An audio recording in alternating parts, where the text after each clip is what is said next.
My brother points at the front door and tells me to get out. Not for the first time. My whole family has rainbow hair. I don't. That's why they hate me. Back when I was little, Mom would hold me and say my hair was beautiful. But when she turned away, my brother and sister would whisper that I don't belong here. They never stopped. Every time we take a family photo, they make me stand at the edge. But today, I tell myself it will be different. I just want to play Roblox with them. I walk into the living room and ask if I can join. My brother looks at me like I said something stupid. You'll just ruin it. Go do your homework.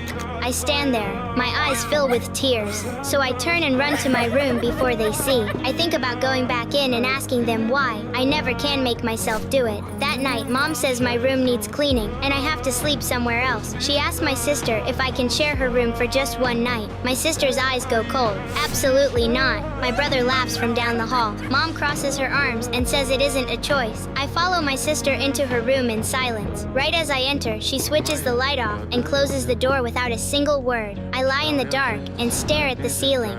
I hear them both laughing from down the hall. The next day, Mom asks what I want for dinner. I say chicken pasta. My brother stands up on his chair and says he hates chicken pasta, even though he ate it just yesterday. My sister crosses her arms and agrees. They don't even hate chicken pasta. They just don't want me to have anything I like. Mom makes it anyway. My brother slams his fist on the table, and a plate flies into the air and crashes onto the floor in pieces. Mom grounds them both.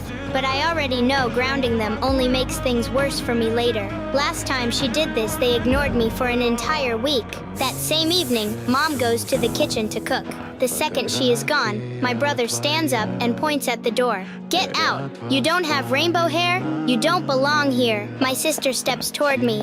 My back hits the wall. They grab my arm and pull me toward the door. I dig my fingers into the door frame and hold on. Then I hear Mom's footsteps down the hall. Everything stops. My brother says I made the whole thing up. My sister rolls her eyes and looks away. Mom looks at me and says, I believe you.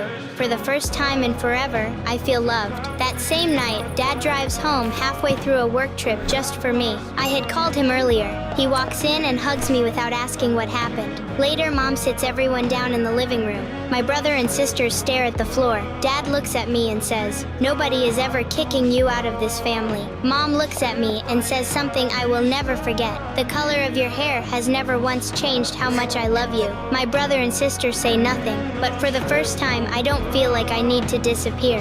Comment part 2 if you want to see what happens next.